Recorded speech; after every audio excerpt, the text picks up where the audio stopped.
Dying Light 2 isn't the sort of game where you can run around and kill anyone you want on demand. If you're not killing people with your hands, then you're killing them with your decision making, which will lead to people dying down the road. With that being said, I'm not given many opportunities to kill people that I want to kill in this game, but I can manipulate events into going my way. Can I be Judge, Judy, and Executioner of Dying Light 2? Or will I more or less be hurting people into sometimes dying like my YouTube channel? I'll start a new game on hard. Spike describes taking turns wrestling with his buddies, so I leave before I can hear any more about that. I save my lifelong companion Dylan and play leapfrog with the people bullying him after going through his pockets. What's-his-face gets killed by Walt, who's a reoccurring dick in this game. I went to a hoedown later that night to let loose, got a little freaky. They asked me to leave, so I went limp, but they dragged me out instead. I woke up the next morning to Hakon and his lady friends who were going through my stuff. I don't want ladies touching my stuff, unless it's to tidy up. Hakon's at the top of my hit list. Now is a good time to tell you about the list. Jack, Matt, Juan, Aitor, Ro, Frank, Sophie, Sophie's tweaker brother, and other underlings of hers. Some doctor lady, her name starts with a V, I think. All those characters I'll encounter as I go along, but the people nearest the top of the list, and the most difficult to eliminate, are in my orbit as I go through the story. Hakon is the beginning character, Lawan is the middle, and Waltz is the dad I never had, so he gets the dad I haven't killed yet slot. Anyways, I tried getting to the GRE container for some gold weapons, but couldn't make it before the out of bounds mission timer ran out. I also want to see what happens when you break sequence with the Howler, which doesn't attract virals before the animated encounter, of course. I tried getting Hakon crossed off my list right off the bat, which didn't work, of course, because the virals only want me. There's a spooky volatile. I tried not so hard to continue the game without picking up this inhibitor that's being crammed down my throat. Hakon is cock blocking the elevator door to the next level until I pick it up. Figuring out how to get around that is for the next Dying Light 2 challenge, where I failed to pick up any inhibitors. As soon as I'm out of the prologue, I join my buddy's game, which is allowed since progress or any of that doesn't make a difference on the success of me killing everyone, or help as long as I do the main story alone. Anyways, I waste no time in getting the correct charm blueprint first, and my buddy shows me a farm for getting level 9 weapons and gear. I made my way to the bazaar for the first time. Aiden runs throw first into someone while breaking his neck looking at the church ceiling. My buddy and I find a good way to farm trophies in the basement of this GRE hospital building. When you get to the basement of the correct building, you'll spot a Howler. Remember, you mustn't touch it. Kill the virals that spawn in at a leisurely pace and make yourself right at home for 20 minutes until virals stop spawning in. For those of you with smooth monkey brains, if you kill the Howler, it never spawns back. In Best Gamer Ali's game, we learned that if you drain the sunken city, there's a special derpy zombie that produces treasure the more you touch it. Sometimes it gets real happy, and if you touched it just right, it explodes all over the place with treasure. I played for 23.5 hours collecting inhibitors, getting exploded on in good and bad ways, and collecting all the gear that you see before you nap. There was a glitch I didn't feel like recording that allowed me to get Enzo Katanos back to back. I probably could have made a video on it that could have made 1 million views, but it's too hard to explain, and I just don't wanna. Did some trophy farming with Big Daddy and Ali. I've got a glitch shotgun from the Doom Easter egg, along with the Baba Yaga. Also, I've upgraded a bunch of stuff, including my equipment like the glider and grapple hook, which makes everything just not work. So, thank God for Baba Yaga. Now that I'm done with co-op for now, I'll check out some side action, starting with this bitchy chick Rose. But at the end of Rose's the best I could do was cause permanent psychological trauma. Most side quests are a waste of time. I woke up the next morning to some guy butchering Stairway to Heaven. Or did I butcher someone playing Stairway to Heaven? I only rescue people on rooftops since they refuse to die to everything but gravity. The 12-foot floating dropkick is a secret skill I'm not telling you how to do. Finally, after all the chicanery, I decided to continue with the main story. I met with Hakon and tried to get him caught by the PK, which doesn't work. Then I get to meet Anderson for the second to last time, just to skip her dialogue, and meet Ader too, who's a big fish on my list. I already know he lost a thesaurus or some shit, so I skip his dialogue too. Since I tracked down the book and the child diddler who took it last time or whatever, I'll skip to the part where I'll tell Carl I'm a sheep, just for the foreshadowing. The game tells me to talk to Sophie and Herman, who's at the top of my list all of a sudden. Sophie wants me to find her brother Barney, who's a pussy. I tell him as much in game, but when given the option to escalate a given situation, Aiden of course de-escalates. This is one of my biggest problems with this game. I have to track down Birdie, who's alive, now he's dead, and that's the end of the mission. At the bazaar, some guy flashed me a roll of nickels. As it turns out, he wanted to turn me out. We couldn't agree on a price, so this happened. Damien talks at me while walking away from the door, turning my camera. I'm surprised that there's nobody behind me when I start thrashing as soon as the cutscene's over. To get back at the butthole who owes me a roll of nickels, I killed his brother, and as soon as I return to the bazaar, I find Damien being a drama queen. I'm given a time choice moment thingy that I've always wanted to run down, but to my dismay, the game will select something for you at the end. Ready to back out to the main menu at any moment, I proceed with the dialogue cautiously. I know this turd can die here because I saw it in one of the sneak peek things prior to the release. Luckily, I was able to make the right choices, and he jumps. I watch Damien take his last breath, and the light in his eyes go out forever.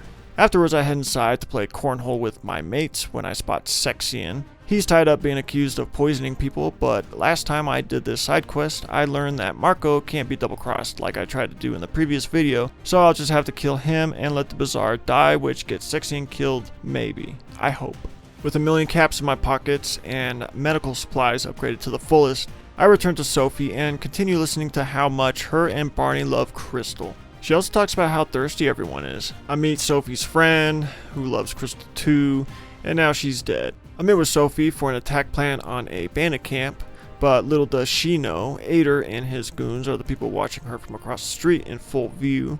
I head over to skip Ader's dialogue, struggle to climb this wall even though I've taken all the inhibitors on this side of the map, and by sunup I'm telling Barney I have hepatitis to get out of drinking with them.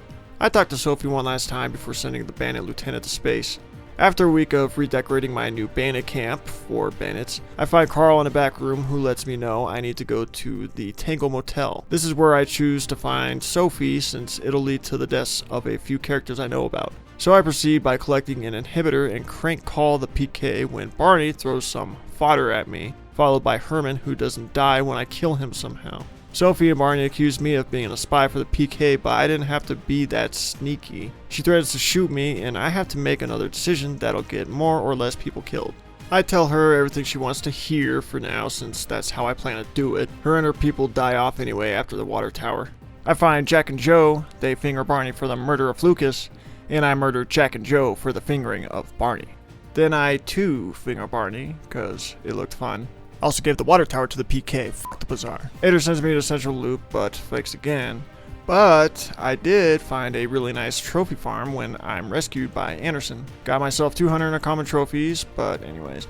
Barney tells me he pooped his drawers, which rubbed me the wrong way, so he's dead now. Anderson's stuck in an elevator. To kill her, all I have to do is try and save her. But just in case, I'll try and save her slowly. But I'm pretty sure she's earmarked for death. Hakon gets shot by what looks like a crossbow, and I saw the shooter jump on a broom and fly away in the background. Maybe only I can see it, but anyways. I leave the bastard man to die since he has some other man's scratches on him. Plus this will trigger a mission later where I get to meet Hakon again. I get these 3 daredevils into the GRE tunnel, but Waltz is being sneaky nearby, so Ader tells me to track him down. I don't follow tracks. Tracks follow me. I do my own thing, which has no bearing on the outcome of what happens next, which is Waltz hoping that Ader's neck will break on my rock hard abs. I'm able to not kill anyone when I go monster mode for the first time, which makes me think a pacifist playthrough might be possible. I hate this part. I get to the car factory and kill all of Waltz's minions, find that old bitch and guilt trip him into shock by telling him I'm Mia's brother. But before I could finish saying /lover, he got shot. So then I finished saying what I was going to say, and he became untethered. He starts transforming into a monster, giving me and my new instant travel companion enough time to escape. Look back to see that he has fully transformed into one of his own goons. I was able to confront the monster man, or so I thought. It turns out this was just some guy that looks nothing like the real Waltz. I make the real Waltz look like a bitch right here though. Waltz peeks at me through the door, and that's the end of the chase. Lawan starts talking at me, so I had to cut her off and let her know if we're gonna travel together that she better not touch my stuff. Unless it's to tidy up. She wants to fuck out of here, and I agree eagerly. She tells me she has a hit list too, which is why I'm choosing not to kill her right now. We fuck our way up to the roof, and she gives me a paraglider. But she had a broomstick on her balcony, and I think there's a 50-50 shot that it'll actually fly. So I'll be using this to travel to the top of the VNC tower first thing to try and activate the antenna, but technically I anticipated that. I give Garrison Electrical Station to the PK, then St. Paul Water Tower along with its sister electrical station, finally getting my first crossbow that I couldn't get on my last playthrough because the game broke. I went out to test my crossbow, found some dudes who I tried to impress with magic, but shot one of them on accident, so I had to dispose of the witnesses. Luckily the PK guy's happy with all the killing. I'll give Wharf Water Tower to the survivors, which is located next to the PK floating fortress. In real life, this is how I would do my city planning if I wanted to increase the chances for violence. I'll also go ahead and kill all of the GRE anomalies. When all is said and done, I reached level 9 and got a bunch of inhibitors, upgraded several things to max including my paraglider, grapple hook, and UV flashlight, but those don't show and are broken. I'm unable to upgrade my paraglider or grapple, so I actually need the Baba Yaga now. The survivors are governed on all sides by the PK now, except for one last electrical station I need to take. There I'm confronted by Nataf, but before I get my pat down, renegades show up. I feel like Nataf would want me to be safe, so I watch the fight from a safe distance. Private didn't fight that well, so Techline didn't bother changing his placeholder name. Then all 5 renegades fell one by one to Nataf's Grace with a Blade. I grab an inhibitor, upgraded my health, and give the electrical station to the PK, completing the donut. It's time to fly to the fisheye, meet Daniel, who just made my list, and I neglect Lawan emotionally. She introduces me to a man with nothing to lose named Frank. He was a night runner, but then he went into the fitness protection program, and nowadays he lets the liquor do the thinking. I already know how to get him killed, but I want to try a few things first. Renegades come and they're firing one cannon that I have to stop. But after I stop the one cannon, there's 2 cannons to stop, and I chose to let them fire instead, hoping that they'll both go off. But everything was in vain since it just fails the quest. I did it right and tried letting Frank die to his fate, but it just fails the quest too. So I almost save Frank and meet Jack Matt. He's on my list as well, as you may recall. I tell him the truth, cause he's a human lie detector. He also asks about Ader, which reminds me, I left Ader to die. Huh, I forgot about that. Matt Jack gives me orders where I happen upon the thinking man again, but this time I'll let the PK soldier he probably molested have revenge. I had to really pressure this dude into standing up for himself though. Free a couple other soldiers, and one of them repays me by getting us thrown off the side of a building. I heard his body hit the landing that we landed on. It made me happy. Watched a gentleman's duel end honorably. I got a little slashy with the winner. Meet with Ro to give him his damn orders and size him up. I fly to do this badass side quest where I fight some renegades, meet a survivor, and find a cannibal, kill some more renegades by dropkicking 1, 2, or 5 of them off a building, which is a badass way to go out, I think.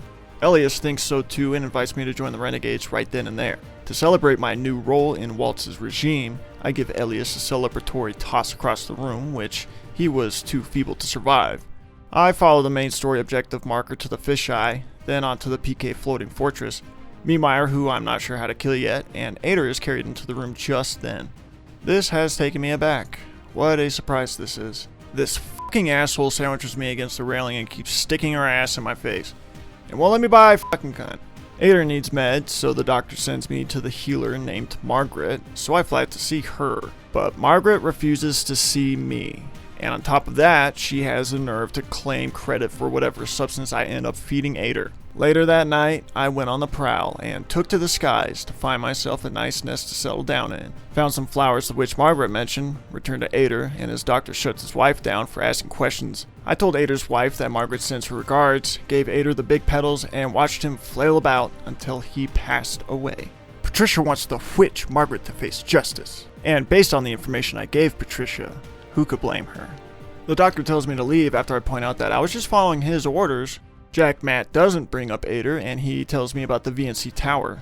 I threaten Juan, which is part of my efforts to not work with him this time. Give Daniel some vodka and ask Lawan about her hit list. Maybe this step will get me closer to Daniel somehow. I shoot down Juan, find some lamps, get attacked Jurassic Park 2 style. I tried getting Josh killed in this side quest, but it just fails the mission. But I checked my zombie trophy numbers before failing again to find that I got to keep them. So I allow Josh to get ripped apart over and over again, and I'm able to kill a lot of virals before he ends up dying. But I think Josh also remembers because he tries playing dead one of the runs. Letting a zombie eat my face off seemed to fix it though, or so I thought as I'm writing this script. After backing out to the main menu, I have a total of 963 uncommon trophies and 216 rare. I wish I could have kept going, but I maxed out the amount of trophies I had on me at the time. I find poison in Aaliyah's room after rifling through her shit, which she did not take kindly to at all. I agreed to hear her reasonable explanation and rat her out to Meyer instantly. While she's being dragged to the quarterdeck for judgment, I can finish up. I follow the map marker to meet with Juan, Jack, and Ro about the broadcast tower on the VNC building. Jack Matt is so smooth that before we all knew it, we were entering the elevator to go up the tower. Ro gets exploded, I go monster mode, I watch Ro take his last breath before getting on the mic with Tipsy Topsy Frank, who tells me about a grapple, fly to the antenna, and give control to Jack Matt. I did my research, and giving control to Frank actually saves people. I kill someone named Francis to find someone named Fitz, where I find Avery, who gives me the most obvious incoming knuckle sandwich. One trick dropkick after another later, I had time to search the ceiling. Return to Paul, who was happy about the killing. Jack Matt can't wait to tell me what to do next. And I swing by the bazaar for last call. Sophie says she's the only one left and blames me for everything. I didn't commit the violence directly though, and she knows this, so she walks away defeated. I can only hope Barney's death took last time, and that Herman perished in the water wars. I locate and have to save Vincenzo, who is a survivor from the bazaar. I looked for side quests that would lead me to any NPCs dying, but couldn't find any at this point. I mean, I found this dude Demlin who is collaborating with the renegades, so I killed him, but who gives a shit. He did rat out Juan, which might actually help me get him dead. Find Hakon, and he's mad at me for leaving him to die for some reason. So I bring him right to the edge of not living so that I could slither away, leaving him on death's doorstep once again. But he threw an axe at me, which almost hit me, so I decided to cross his name off my list. By killing Hakon, I demonstrated my value to Lawan, who's at peace with what I did. She gets a little too chummy with me, so I give her a backhanded compliment. I see Jack Matt, who's pleased with my work, fly over to meet this Dr. Veronica lady who says she's being chased or something. I'm sure that won't be a whole thing later. Veronica freaks out. I learn that she's a high-ranking GRE Mr. Scientist. There's a witch hunt out for these people, besides the witch hunts involving actual witches that I started on the PK Floating Fortress. So she's going to be living life on the edge with me holding that over her head. I let her know she's just a scientist, find her evil organization's top secret hideout. Renegades followed us in, so I surprise dropkick each one of them to death, and get confused about where to go for a bit, even though I just played through this game. Waltz chases us to the roof where there's a boss fight with Veronica. I also fought Waltz and made him look like a bitch again. Some of the missiles that hit the city knocked down some skyscrapers, which marks the almost beginning of the epilogue. As I enter the PK Floating Fortress, I see a crowd gathered, right in the middle of the hall. Juana's giving a big speech about how he got caught trying to be sneaky or something, but now he's dead, and off my list.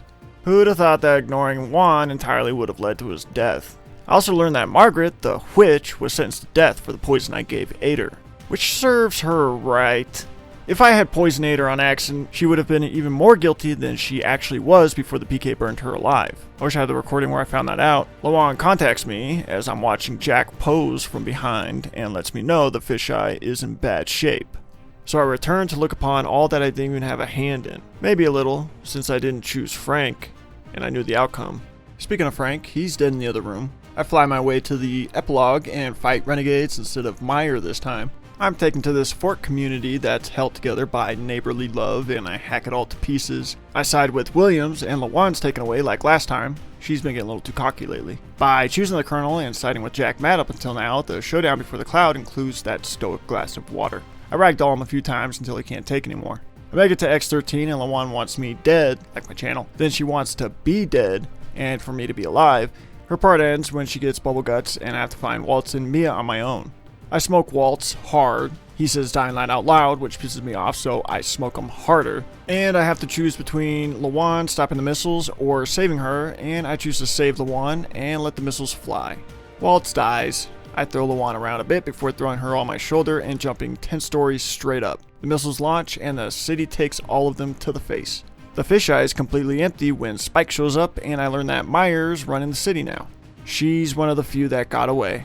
I wasn't able to kill everybody, but I carried Lawan out of the missile silo, and I'm hoping some internal organs got a little ripped from me carrying her like that. Let's just pretend she died of internal bleeding or something. I got as many main characters killed as possible, whether it was from them falling on their own swords or me outright snuffing them out, which didn't happen too often. Out of all the people on my list, Lawan and Spike were never going to be killed, but Meyer got away. She wasn't beyond my reach last time. This playthrough was 106 hours. I stopped and played around a lot, reaching level 9 at the end. If you liked the video or learned anything, leave a like. I've made a dislike button in the comments. Don't forget to like the dislike button if you didn't like the video. This video was going to take a little longer to make, but I took a little time for myself since my channel is as dead as before I started uploading again. I wasn't taking time off as much as I was prioritizing something else. I'm going to play through Elden Ring next. I've played a little bit of it, but I haven't gotten the hang of it. It's going to take a really long time to get through that game, I think, so I may post that on a Friday or something. I have to play through it and everything, which is going to take forever. I need to play other games since YouTube is showing me why I need to have a variety of games to make videos about. All videos I've made since December are completely dead, and they're all on the same game. I actually want to play through Fallout New Vegas again here real soon, but I want to also do the Dying Light Upside Down Potion Challenge. So I'm going to go Elden Ring to Dying Light 2, and then I want to do a Fallout New Vegas video probably. Anyways, thanks for watching, and I'll see you in the next video.